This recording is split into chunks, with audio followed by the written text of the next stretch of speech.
Cochonou, le saucisson au bon goût depuis 1971, vous présente Sud Radio, y a pas d'âge. Catherine Bully, David Arthur.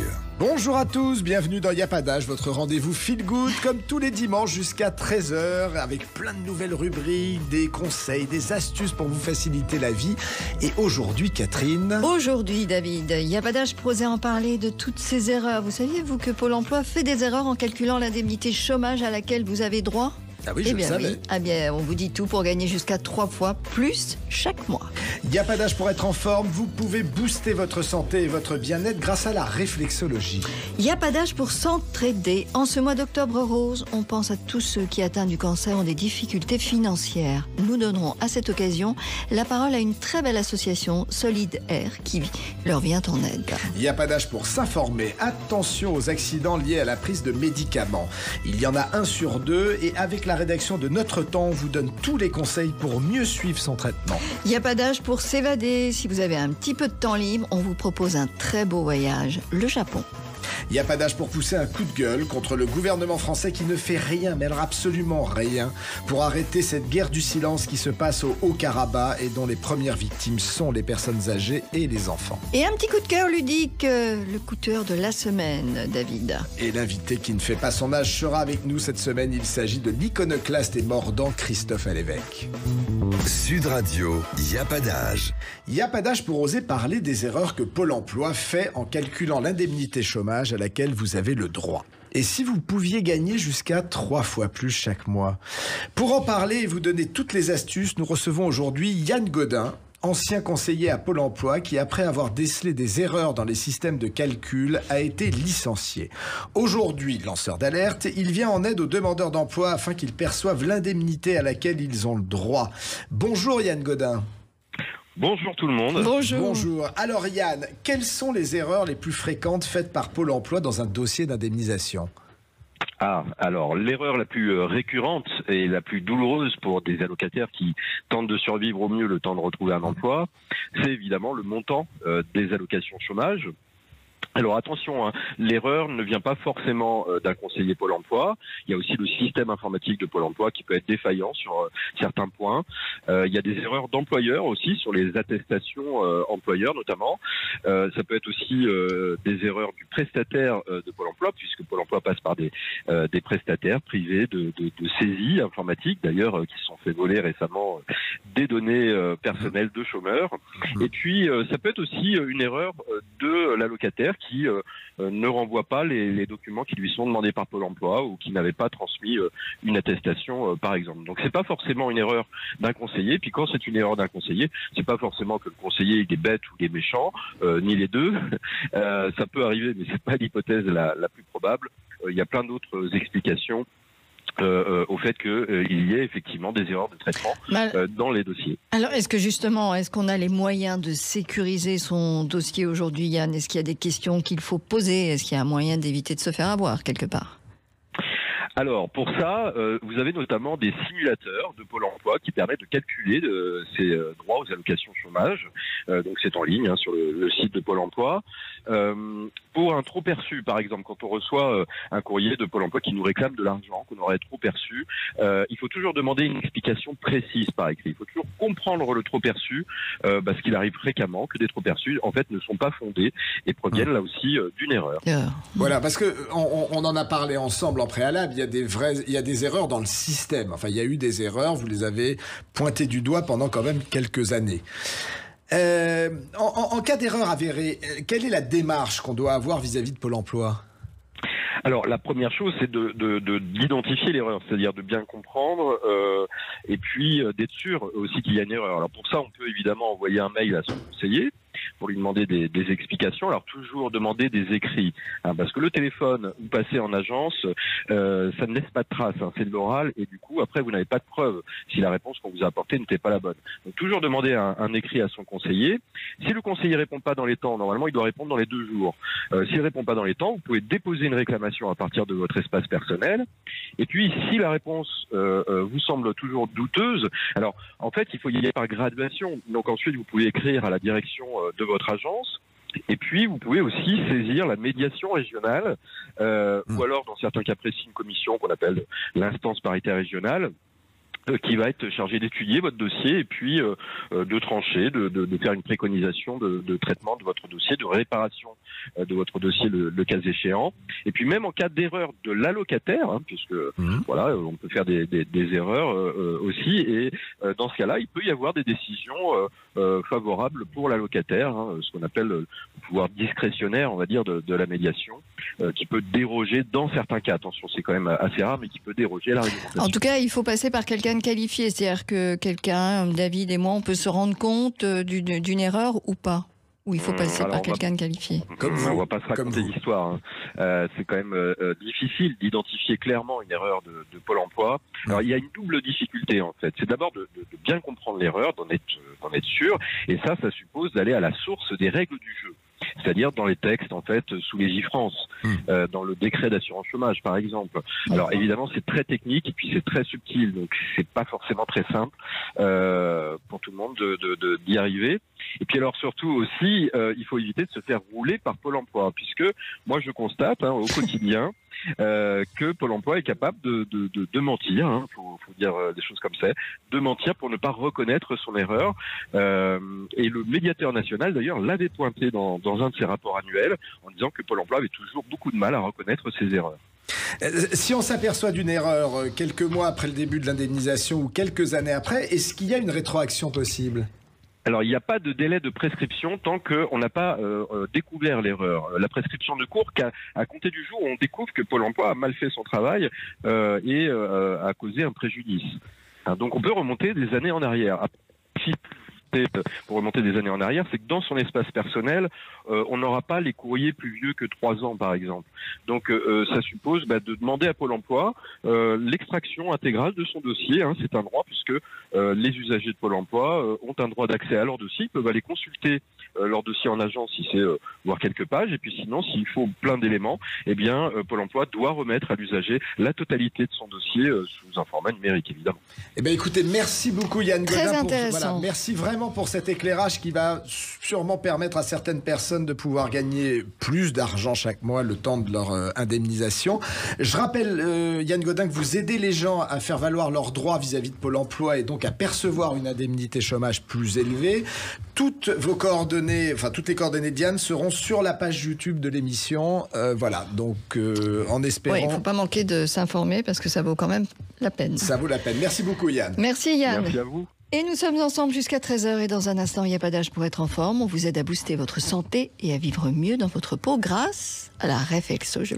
La réflexologie, je vous l'offre. Et il n'y a pas d'âge pour s'entraider va arriver en ce mois d'octobre rose. On pense à tous ceux qui, atteints du cancer, ont des difficultés financières. Nous donnerons à cette occasion la parole à une très très belle association solidaire. Absolument. SOLIDHAIR Comme qui cheveux. leur vient en aide. Absolument. À tout de suite. Cochonou, le saucisson au bon goût depuis 1971, vous présente Sud Radio, y a pas d'âge. Catherine Bully, David Arthur. Bienvenue si vous venez de nous rejoindre. Merci d'être avec nous dans Y a pas d'âge, comme chaque dimanche, entre midi et 13h sur Sud Radio. Et dans un instant, Y a pas d'âge pour s'entraider. En ce mois d'octobre rose, on pense à tous ceux qui, atteints de cancer, ont des difficultés financières. Nous donnerons à cette occasion la parole à une très très belle association solidaire qui leur vient en aide, mon cher David. Mais tout de suite, Catherine, dans Y a pas d'âge pour être en forme, on parle de réflexologie. Nos pieds, nos mains, nos oreilles concentrent tous nos organes. Absolument, David. Un petit massage sur certaines zones, des pieds, des mains, même des oreilles, stimule nos organes et apporte beaucoup de bien-être. Et parfois, peuvent même soulager certains maux. N'est-ce pas, Ariane Goldet ? Bonjour. Oui, bonjour à tous. Ariane, notre spécialiste beauté bien-être. On rappelle en quelques mots comment fonctionne la réflexologie ? Écoutez, la réflexologie, c'est une technique manuelle, donc c'est un massage qui stimule les facultés d'autorégulation et d'auto-guérison de notre corps. Donc le principe est très simple. Le principe, c'est que les pieds, les mains et les oreilles sont la représentation en miniature, si vous voulez, de notre corps humain. Oui. Donc chaque organe et chaque partie du corps va avoir une zone, un point sur les pieds, les mains ou les oreilles. Et donc le réflexologue va exercer une pression sur un point. Ça va transmettre ce qu'on appelle un stimulus au corps via le système nerveux qui, lui, va être traité par le cerveau et qui redescend vers la partie du corps. C'est ce qu'on appelle l'arc réflexe. D'accord. Voilà. Alors, Ariane, et quels sont les mots qu'on va traiter avec la réflexologie ? Alors, tout dépend. Tout dépend. Si vous vous-même. Si vous-même vous vous massez, bon, vous faites du bien, c'est du bien-être. Maintenant, si vous vous faites traiter par un réflexologue, surtout en médecine chinoise, à ce moment-là, c'est beaucoup plus précis et beaucoup plus thérapeutique. C'est-à-dire que le réflexologue va cibler l'organe et la fonction de cet organe par le biais des méridiens. Par exemple, en Asie, chaque organe détient par exemple une fonction émotionnelle. Le foie est lié à la colère, le poumon à la tristesse. Donc le réflexologue remet le patient en état d'harmonie et en processus de guérison et de bien-être pour que tout ça se remette en place. On peut faire ça soi-même, Ariane ? Non, alors justement, c'est à venir, l'importance de consulter de véritables spécialistes. Comme je vous le disais, soi-même, vous êtes relaxé, mais il ne faut pas s'attendre à plus. Pourquoi ? Parce que quand vous le faites vous-même, l'énergie va tourner en rond. Alors que quand le thérapeute est là, il est là pour le court-circuiter, le système, et donc le recycler. Donc, il faut vraiment, si on veut s'attendre à aller vraiment beaucoup mieux, il faut voir un spécialiste. Est-ce qu'il y a, à votre connaissance, Ariane, une ou des contre-indications à la réflexologie ? Oui, écoutez, en général, il y a les femmes enceintes, les personnes qui ont des maladies infectieuses, parce que le processus de détox peut favoriser l'inflammation. Et puis, bien entendu, il y a les chatouilleux. Les chatouilleux, ils Mais ont c'est du vrai. mal. C'est vrai que c'est pas facile. Bon, bah écoutez, Voilà. On va essayer quand même. On va essayer, on va se finir sur les chatouilles, mais effectivement, c'est vraiment un bon soin. Merci beaucoup, Ariane. À très bientôt, Ariane. Bonne réflexologie pour la semaine. Mais merci beaucoup. Et alors nous, justement, à Y a pas d'âge, on vous recommande cette technique pour prendre soin de vous et dans cet état d'esprit de douceur et de bienveillance. Même se relaxer, ne serait-ce que se relaxer. Ne serait-ce que se relaxer. Mais justement, comme nous sommes une émission bienveillante, nous allons maintenant donner la parole à une très belle association. Nous sommes en période d'Octobre Rose et nous allons donner donc la parole à l'association, laquelle, Catherine ? Solidaire. Solidaire. SOLIDH. AIR, comme les cheveux. Bonjour Carla Maury. Bonjour. Alors, vous êtes la marraine de l'association Solidaire. Solidarité, générosité sont des mots dont on a vraiment besoin en ce moment. Je crois que c'est le maître mot, en effet. Absolument. Et tout particulièrement ceux et celles que vous aidez partout en France. Comment fonctionne Carla Solidaire ? Alors, Solidaire, c'est une association qui a été créée en 2015, qui vient en aide aux gens qui sont malheureusement atteints du cancer et qui sont dans des situations précaires financièrement parlant. Et on essaye de notre mieux, en fait, de les aider afin de passer cette maladie dans des conditions un peu plus dignes pour avoir une prothèse capillaire de qualité.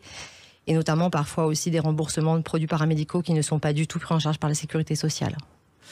Alors justement, vous le dites, vraiment ce qui est formidable et le point sur lequel on veut appuyer, c'est que l'argent va directement aux malades, il n'y a pas d'intermédiaire. Absolument. Et puis, alors vous le dites, donc on peut obtenir grâce à cet argent une prothèse, mais on peut surtout financer d'autres soins, d'autres choses. Alors, le financement, je ne sais pas si on peut l'entendre comme ça. En tout cas, ce qui est sûr, c'est que dans le cadre solidaire, ce qui rentre en termes de subvention, c'est d'abord la subvention de la perruque, enfin de la prothèse capillaire, c'est-à-dire que le malade ou la malade achète sa perruque ou en tout cas va se renseigner auprès du prothésiste, on rembourse sur facturation ou on paye directement le prothésiste. C'est ça en fait, vraiment particulièrement le signe distinctif de l'association. Après, effectivement, on a sur des assemblées générales qu'on fait tous les ans, décidé au fur et à mesure d'essayer d'étayer encore plus et d'aller plus loin dans l'aide qu'on peut apporter aux gens qui sont atteints de cette maladie. Et du coup, on a apporté effectivement ce créneau supplémentaire qui est l'aide des produits paramédicaux. Alors, il y a combien de personnes, Carla, jusqu'à maintenant, qui ont pu, que vous avez pu aider jusqu'à maintenant ? Aujourd'hui, on est donc en novembre, bientôt 2023, on est à près de 1000 femmes subventionnées. C'est chouette.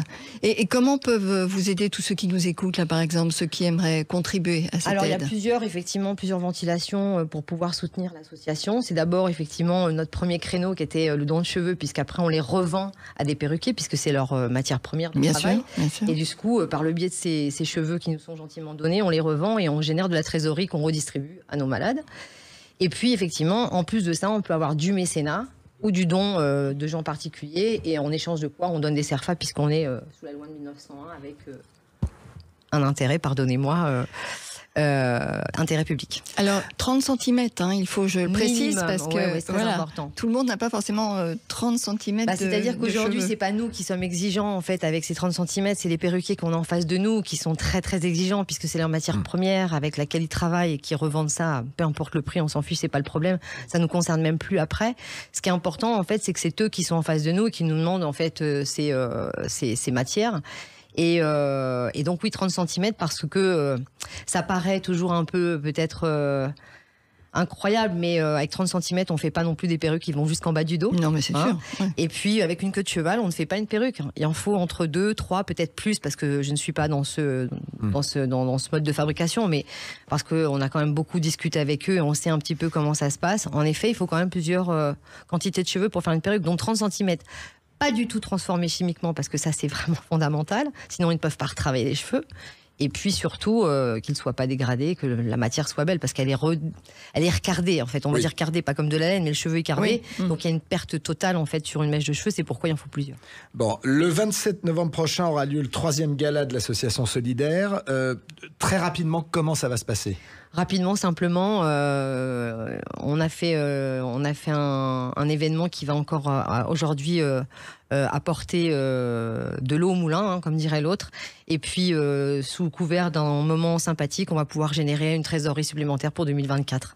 Bon. Donc voilà. Eh ben, merci alors n'hésitez pas à faire un don si vous n'êtes pas sur Paris. Je compte beaucoup sur les gens et les auditeurs qui nous entendent, qui n'hésitent pas à faire www.association.solidaire pour pouvoir nous demander comment ils peuvent faire pour payer et acheter des places. Il y en a encore quelques-unes et on est vraiment très très très en attente de cela. Il faut faire le plein, c'est essentiel. Voilà, nous on rappellera l'adresse en plus à la fin de l'émission. Et puis nous on sera là le 27 novembre. Oui, et si vous avez 30 cm de cheveux, ça n'est pas énorme pour aider à sauver des vies. Non, et puis on ne peut pas faire que ça, il y a d'autres choses. Merci beaucoup. Merci Carla. Merci Carla. Et alors nous, on est ensemble jusqu'à 13h, Catherine, et dans un instant, il n'y a pas d'âge pour s'informer. Nous allons vous parler du trop grand nombre d'accidents liés à la prise de médicaments et nous allons surtout vous donner des solutions pour que ça ne vous arrive pas. Il n'y a pas d'âge pour s'évader. Vous avez un peu de temps libre, vous voulez voyager ? Eh bien, nous vous emmenons au Japon.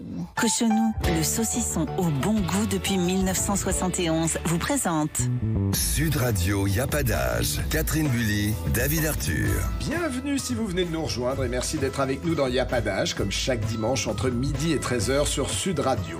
Dans un instant, il n'y a pas d'âge pour s'évader. Vous avez un peu de temps libre, vous voulez vous offrir un joli voyage, et si on vous emmenait à la découverte du Japon ? Un dépaysement total. Total, David. Et vous découvrirez notre coup de cœur, une sortie très ludique à faire cette semaine avec nos petits-enfants. Mais tout de suite, David, il n'y a pas d'âge pour s'informer ? Mais il n'y a pas d'âge pour s'informer. Et aujourd'hui, dans Il n'y a pas d'âge pour s'informer, Catherine, nous allons vous parler du trop grand nombre d'accidents liés à la prise de médicaments. En effet, plus on avance en âge, plus on risque de dépendre d'un traitement qui devient une astreinte avec un risque d'oubli. Et quand les cachets se ressemblent ou que les comprimés sont difficiles à couper en deux, on risque l'accident. Dans son numéro, actuellement en kiosque, le magazine Notre Temps publie une excellente enquête à ce sujet en s'appuyant sur un sondage sur l'observance des médicaments, les accidents et les complications qui en découlent. Et pour en parler avec nous aujourd'hui, nous avons Agnès Dupérin, qui est la chef du service santé du magazine Notre Temps. Bonjour Agnès. Bonjour. Bonjour, merci de m'accueillir. Mais avec plaisir. Alors Agnès, à partir de quel âge la prise de médicaments devient compliquée et quelles en sont les raisons ? En fait, il n'y a pas vraiment d'âge. Je dirais que statistiquement, plus on avance en âge, plus on a des maladies chroniques. Donc, naturellement, plus on est consommateur de médicaments. Alors, il y a quand même des âges clés, je vous le confesse. Quand on arrive vers 60, 65 ans, il y a de plus en plus de cumul de pathologies. On est hypertendu, on a un problème de cholestérol, on a un problème de diabète, etc. Mais ce qu'on constate, c'est que malheureusement, cet âge, il se rajeunit non-stop. Et ce sera peut-être l'objet d'une autre intervention, mais on est de plus en plus sédentaire. Et c'est vrai, quand on est plus sédentaire, toutes ces maladies chroniques qui demandent des traitements sur de très longs termes, toutes ces maladies chroniques, elles arrivent de plus en plus tôt. Et on a des médecins qui nous disent qu'aujourd'hui, on voit chez les 25 ou 30 ans des pathologies qui demandent tous ces médicaments et qu'on voyait jamais avant 50 ans jusque-là. Et puis si on a plusieurs traitements en même temps, j'imagine que ça renforce la complication. Alors qu'est-ce que les fabricants de médicaments peuvent faire pour éviter tous ces accidents, toutes ces complications, Agnès ? Ce qu'on constate, c'est qu'avec les génériques, tous les médicaments sont maintenant de la même couleur. Donc avant, on prenait le médicament bleu, le médicament... Voilà, maintenant, ils ont à peu près tous la même forme, à peu près tous la même couleur. Donc c'est vrai que si on pouvait revenir à une plus grande variété, ça pourrait limiter les risques. On rappelle que c'est quand même un sujet extrêmement important. On parle de 10 000 décès par an et on parlait des âges tout à l'heure. 7 500 de ces 10 000 décès, c'est chez les plus de 65 ans. Mais surtout, le chiffre à retenir, c'est que c'est évitable dans 45 à 70%. Quasiment un sur deux. C'est énorme. Mais c'est pour ça qu'on en parle. Absolument, vous avez raison. Et c'est un sujet très délicat parce que ça fait des années qu'on en parle et on n'en voit pas le bout. Alors, on parle effectivement de la complication qui est liée avec ces médicaments génériques qui se ressemblent beaucoup. Il y a donc un effort à faire du côté, effectivement, des laboratoires pharmaceutiques pour pouvoir les distinguer les uns des autres. Il y a un effort à faire aussi du côté des médecins parce que quand on voit quelqu'un qui a du mal à manipuler, qui n'a pas de dextérité au niveau des doigts, eh ben on évitera de lui dire qu'il faut qu'il coupe son comprimé en 4, on va lui prescrire plutôt, je sais pas moi, quelque chose en gélule, quelque chose. On sait qu'il y a un certain nombre de médicaments qui sont sous forme de gouttes. Bah, c'est très difficile de compter le nombre de gouttes, d'être précis. Bah oui, c'est pas surtout facile. À partir d'un certain âge. Absolument. Et puis, quand on en a beaucoup des médicaments, on va en reparler, je pense, mais il y a des aides techniques, heureusement, qui vont nous aider. Alors, justement, donc vous le disiez, les médecins doivent aussi s'adapter dans leur prescription. Il faudrait peut-être qu'ils connaissent un peu mieux les médicaments qu'ils prescrivent ou le champ. Est-ce qu'il existe des solutions techniques ou high-tech pour pouvoir aider les gens dans leur prise de médicaments ? Absolument, il y a notamment le pilulier. Mais alors j'ai envie de dire, les médecins, ils doivent aussi très bien connaître leurs patients. Parce que nous, ce que dit notre sondage, c'est qu'il y en a 1 sur 4 qui dit que c'est pas grave s'il respecte une prise sur 2. Donc là, c'est important d'expliquer aux patients que ce médicament, il faut vraiment le prendre tous. Et puis si on vous dit qu'il faut le prendre le matin, c'est qu'il est plus efficace le matin. Il y en a 13% qui modifient leur dose sans consulter leur patient. Donc ils prennent le soir pour le matin.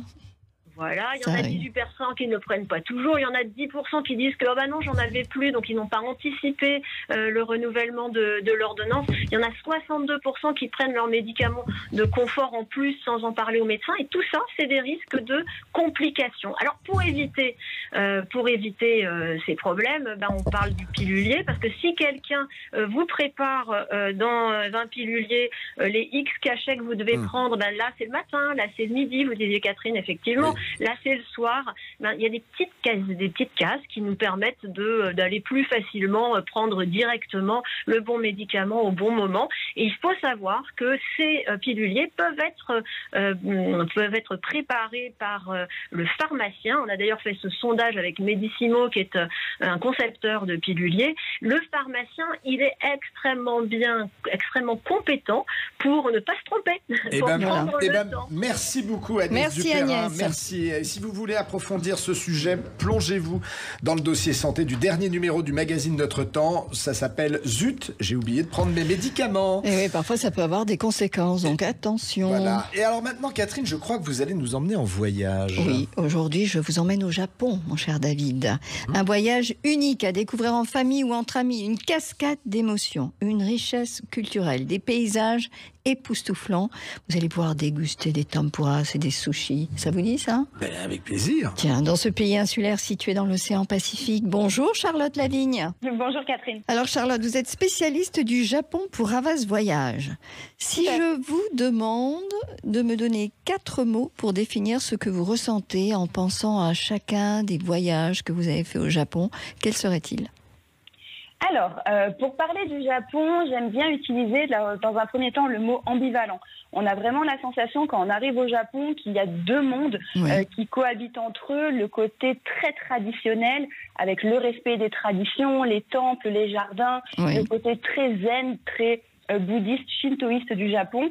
Et en même temps, ce côté très moderne, ces grandes villes, ces buildings, le train rapide, les salariés men qui vont au travail en costume cravate. Et tout ça cohabite extrêmement bien et avec beaucoup d'harmonie. D'accord. Je devais du coup utiliser un deuxième mot pour décrire le Japon, ce serait justement l'harmonie. Tout le Japon est extrêmement harmonieux, tout cohabite très bien. Il y a un sens du détail, une élégance particulière au Japon. Tout est très beau, tout est très calme. Même les grandes villes. On peut être en plein cœur de Tokyo et être dans un parc avec le bruit des grillons devant un petit étang. Oui, ça on l'imagine pas. On l'imagine pas, non. Effectivement, c'est ça qui est assez surprenant et pourtant moi c'est la première image que j'ai en tête quand on arrive à Tokyo. C'est vraiment ça, ce côté très calme. D'accord. Qui est assez surprenant aussi, parce que comme vous l'avez dit, c'est pas forcément l'image qu'on a du Japon. Absolument. Dans un premier temps. Alors justement, à travers ces images, il faut commencer par quoi pour vous au Japon? On commence par la ville, par la campagne, ou alors est-ce qu'on tente l'immersion dans une famille japonaise? Qu'est-ce que vous nous conseillez? Pour moi, déjà, l'immersion, elle est dans la ville. Vraiment, on n'a pas d'équivalent en France et en Europe de ce que peut être Tokyo ou même Kyoto. Pour moi, si on veut vraiment rentrer dans le cœur du Japon, il faut commencer son voyage par Tokyo. Encore une fois, on n'a pas d'équivalent. Et dans Tokyo, vous retrouvez un petit peu tous les éléments qui font la particularité du Japon, à savoir des grandes villes, mais aussi des temples, des jardins. Oui. Tout se mélange très très bien et s'imbrique extrêmement bien. Vous parlez du logement chez l'habitant. Au Japon, ça se fait pas vraiment. C'est pas très coutume. Autant les Japonais sont extrêmement accueillants et bienveillants, pour autant ils restent assez pudiques et ça peut être un petit peu compliqué de rentrer dans leur environnement. Dans leur intimité, je dirais. Ouais, tout à fait. Alors, vu que vous êtes spécialiste du Japon, j'imagine que le bien-être, on le sait tous, qu'il y a une place très importante dans la vie japonaise, les bains, les massages, le thé. Qu'est-ce qui vous a le plus séduite ? Alors en fait, de tout ça, plus que le bien-être, c'est surtout le côté rituel qui ressort beaucoup. Ça fait vraiment partie du patrimoine et de l'histoire culturelle du Japon. La cérémonie du thé, c'est vraiment considéré comme un art au Japon. Donc voilà, c'est très cérémonieux, c'est très chorégraphié, c'est très élégant à regarder.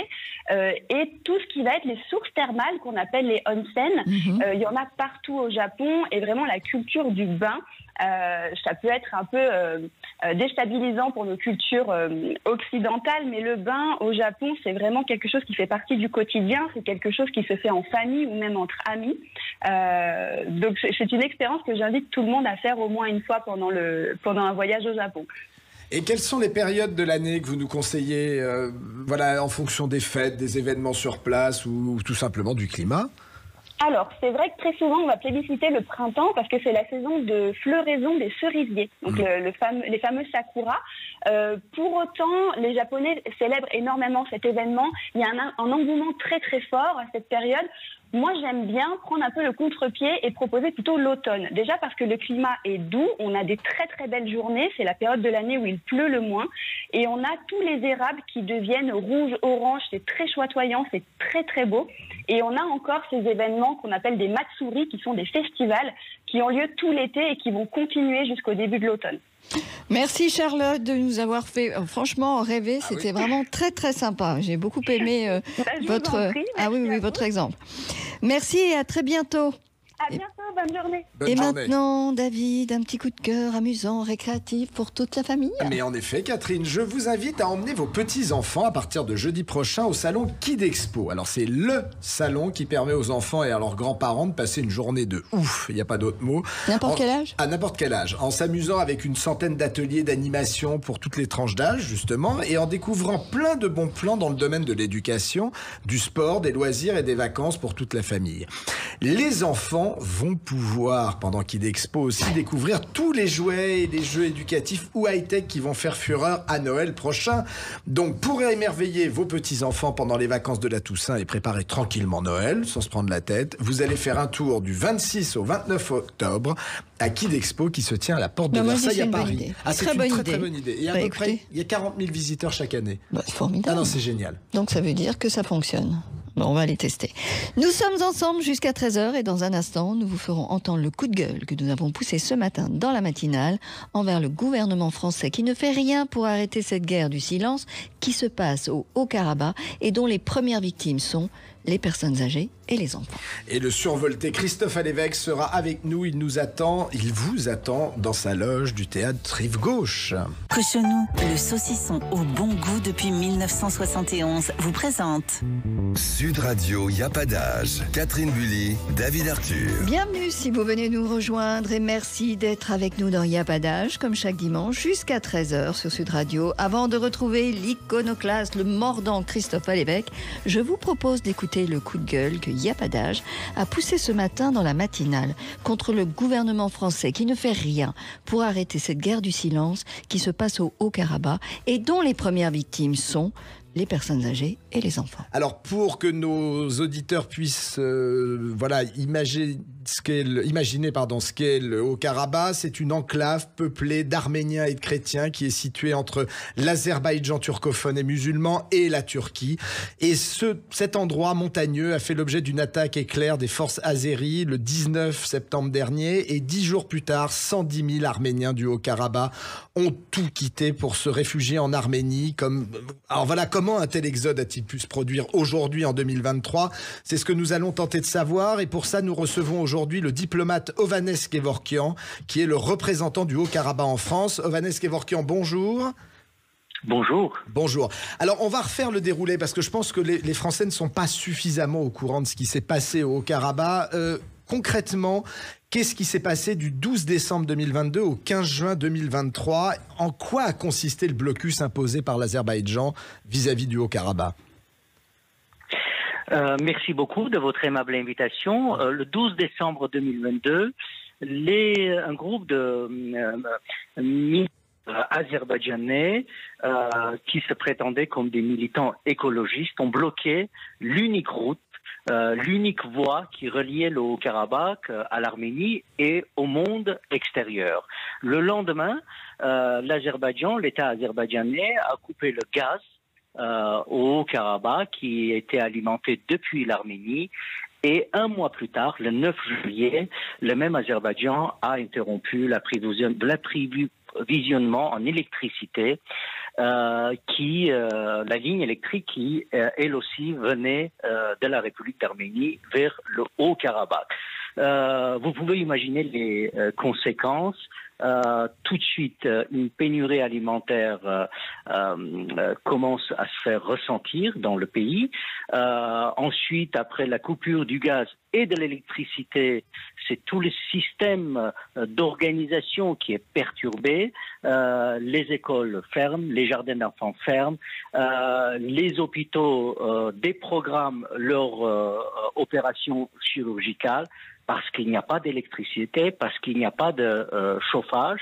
On pouvait même pas, c'est arrivé tellement soudainement que la société ne pouvait même pas s'organiser pour chauffer les plats autrement que par les moyens qu'on avait. C'est la raison pour laquelle les écoles ont été tous fermées du fait qu'on ne pouvait pas donner de quoi manger aux enfants, aux élèves dans les écoles. Quelle température fait-il au Haut-Karabakh en décembre et en janvier ? En décembre, en janvier, c'est dans les environs de moins 10 degrés. Et donc, évidemment, c'était intentionnel de la part de l'Azerbaïdjan de couper le gaz et l'électricité à ce moment-là pour que la population se retrouve dans ce froid hivernal. Alors, pour comprendre la situation, allons rapidement, qu'a fait l'ONU et qu'ont fait les nations européennes pendant les 10 mois de blocus ? Alors, il y a une décision de la Cour internationale de justice, une ordonnance qui est d'ailleurs qui a un caractère contraignant.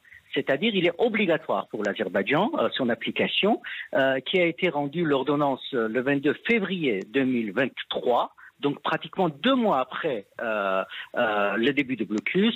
Simplement, l'Azerbaïdjan n'a pas respecté cette ordonnance. Et les pays qui, normalement, étaient là, les pays souverains, pour faire respecter une ordonnance rendue par la justice internationale, parce que la Cour internationale de justice, c'est l'organe la plus haute juridiction de l'ONU.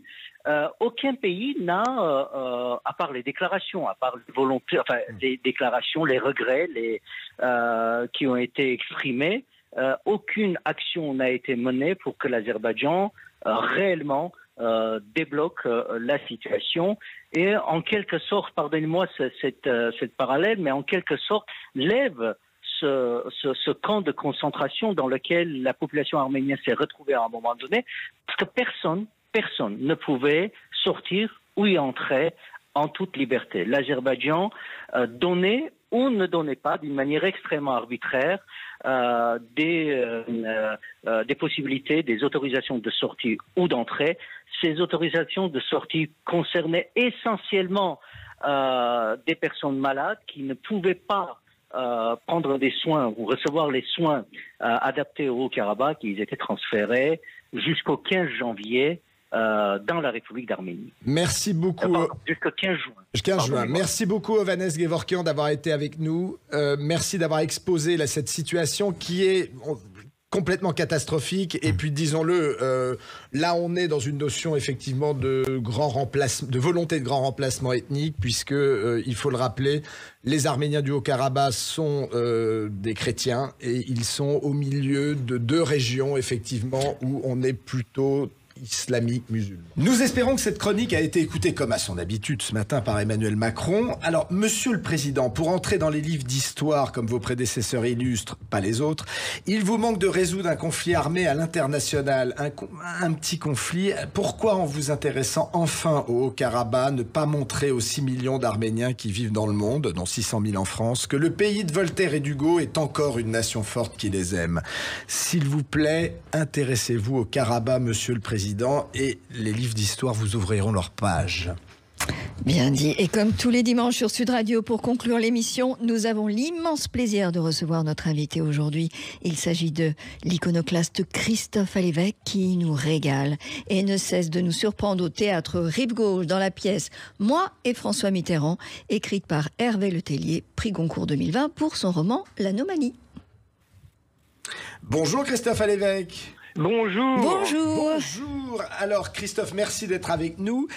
Est-ce que vous pouvez nous dire de quoi parle ce véritable ovni théâtral qu'on avait découvert et adoré lors du festival de la correspondance de Grignan en 2022 et qui ne nous fera plus jamais regarder les présidents de la République et la vie politique de la même manière? Tout à fait. C'est tout simplement une pièce, un texte totalement barré, totalement absurde, voilà, mais qui nous fait quand même faire le tour de 40 ans de vie politique à travers un personnage complètement perché qui s'est inventé une correspondance avec tous les présidents de la République, avec lesquels, évidemment, il est devenu pote, le conseiller, l'ami, le confident, voilà. Et c'est pour ça qu'il sait plein de choses et qui pendant le texte, fait énormément de révélations. Et du coup, vous avez adhéré tout de suite. Quelles ont été vos premières réactions quand Hervé Letellier vous a fait lire la pièce ? Le texte est jubilatoire. C'est-à-dire que ça va de rebondissement en rebondissement avec un personnage absolument, totalement pathétique, mais dans lequel le public est en empathie avec lui, parce qu'au bout d'un moment il se dit mais non, mais c'est pas possible, c'est un personnage, si vous voulez, il est encore convaincu, avec preuve à l'appui, que François Mitterrand est vivant. Oui, mais en plus, c'est un personnage, on en connaît. Si on est un peu parisianiste, on en a croisé pas mal. Des mythos? Oui. Oh, mon Dieu, on a des longues listes. Mais nous donnerons les noms à la prochaine session. Non, alors Christophe Alévêque, sérieusement, après tant de révélations sur les arcanes de la Ve République, est-ce que vous n'avez pas un peu peur pour votre vie? Est-ce que vous êtes mis aux arts martiaux ou est-ce que le théâtre vous a offert un gilet pare-balles pour jouer cette pièce? J'ai demandé à avoir une garde rapprochée, voilà, et j'attends qu'on m'envoie les coordonnées de Benalla. Oui, le fameux. Le fameux, oui. un autre de la liste des mythos. C'est ça, oui. mais toutes les révélations que fait le personnage dans la pièce sont évidemment basées sur un fond de vérité. Sinon ça tiendrait pas. Et donc, il y va évidemment, lui, mélange tout ça. C'est un peu le personnage, si vous voulez. D'ailleurs, on finit la pièce avec ça, la chanson de Madeleine de Brel. Voilà, ce mec qui Madeleine, en fait, elle est dans sa tête. Ah bah c'est un fantasme. Absolument. Oui. Ah oui. Même Madeleine n'a pas existé. Donc, et lui, dans la pièce, il a aussi sa Madeleine, quoi. Qui on se demande si vraiment c'est un peu la Dulcinée de Don Quichotte. Enfin, c'est un mec, mais c'est extrêmement drôle. Les gens rient beaucoup de toutes ces révélations complètement frappadingues. Alors vous avez l'air d'être un homme passionné. En dehors de votre famille, quelles sont les passions qui vous animent le plus dans votre vie et qui vous nourrissent? Eh ben là, je suis en train d'écrire. J'ai écrit un premier roman. Dont je suis très fier, l'enfant qui ne parlait plus. Oui. Et puis, j'ai attaqué un deuxième roman. Et figurez-vous que je me suis remis au piano. Ah, génial. La musique. Ça m'apaise. Vu les temps qui courent, si vous voulez, comme je me tape à peu près 3 journaux par jour, et je lis beaucoup l'actualité, parce que je vais reprendre les revues de presse à la rentrée, à partir de janvier. Si on n'a pas envie de devenir fou actuellement, je pense qu'il faut trouver un palliatif. Absolument. Alors justement, Christophe Allévêque, comme vous êtes un résistant contre la connerie et la facilité, il n'y a pas d'autre mot, comment vous expliqueriez aujourd'hui à un enfant le merdier dans lequel on l'a mis ? Moi, je pense que c'est absolument... pour moi, c'est très clair. C'est-à-dire, on a un manque de vision de nos hommes politiques depuis 40 ans. Voilà, on est dirigé par des comptables et on court après le temps. Voilà. Et tout ce qui se passe actuellement, que ce soit alors ça va peut-être paraître une explication simpliste, mais tout était prévisible. Oui. Mais absolument tout. Et rien n'a été fait. C'est-à-dire que j'ai l'impression qu'on court toujours. On a et là l'expression, alors là vraiment, comme disait ma grand-mère, on a toujours une gare de retard. Oui. C'est-à-dire que nos hommes politiques, nos dirigeants, mais pas que en France, partout, sont autant visionnaires que des taupes dans la galerie des glaces de Versailles. C'est-à-dire que la guerre en Ukraine, un enfant de 12 ans aurait pu prévoir qu'elle aurait lieu. Le conflit israélo-palestinien, j'en parle même pas. Oui. Et rien ne bouge, rien n'est fait. C'est une sorte d'éternel recommencement. Voilà. Moi, je pense qu'il faudrait qu'on se mette, qu'on arrête de bouger dans tous les sens et qu'on se mette à penser, à réfléchir. Ça paraît con. Mais ce serait nécessaire. Ça paraît surtout logique, mais il faut se mettre à le dire. Absolument. Mais justement, vous qui êtes un vif défenseur de la liberté d'expression, est-ce que vous vous dites aujourd'hui qu'on peut toujours tout dire sur scène, ou est-ce que vous avez l'impression qu'il faut une résistance, qu'il y a une résistance qui doit s'opérer via l'humour ? Moi, je pense que l'humour permet de prendre des distances. Et c'est justement là le rôle clé de l'humoriste. C'est justement que lui se permette de dire des choses qui effectivement flirtent avec la ligne rouge, parce que ça permet de crever l'abcès. Ça permet souvent d'ailleurs, c'est paradoxal, de rassurer les cons en se disant il y en a un qui l'a dit au moins. Voilà. Alors lui, il va le prendre. Le con va prendre ça au premier degré, alors qu'on l'a dit au second. Mais le second degré est en voie d'extinction. Donc, mais sur scène, on peut encore tout dire, oui. Eh bien, écoutez, on va se quitter sur ce beau mot. Merci beaucoup, Christophe. Et on se retrouvera l'année prochaine. Merci. Et donc, rappelons que pour aider les cons et puis pour faire rire les autres, vous êtes sur scène tous les mercredis et samedis à 19h au Théâtre Rive Gauche dans l'explosif, et je pèse mes mots, ovni théâtral, moi et François Mitterrand. Et alors, si on veut une surdose médicamenteuse, vous serez à la Cigale le 23 avril 2024. Commencez à retenir vos places parce qu'il va y avoir du monde. Voilà. Merci, on a besoin Christophe. de rire, donc on a besoin de vous.